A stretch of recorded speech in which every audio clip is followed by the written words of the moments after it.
নমস্কার, আপনাদের হচ্ছে নিউজ লাইভ। এবার সাইবার প্রতারণার শিকার এক আইসক্রিম ব্যবসায়ী, নাম গৌরাঙ্গ হরিজন, খোয়ালেন 22,000 টাকা।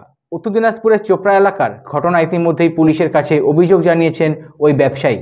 জানা গিয়েছে, এক ব্যক্তির কাছ থেকে তার মোবাইলে ফোন আসে।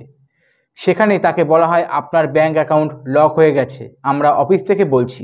কিন্তু বিষয়টি বুঝে ওঠার আগেই সেই ফাঁদে পা দেন আইসক্রিম ব্যবসায়ী গৌরাঙ্গ হরিজন এবং তার নাম্বারে একটা ওটিপি যাবে বলে তারা জানান, আর তাতেই তার সমস্যার সমাধান হয়ে যাবে বলে জানান।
अरे माँ, अरे जो भी आई बात अच्छा दे दे माँ।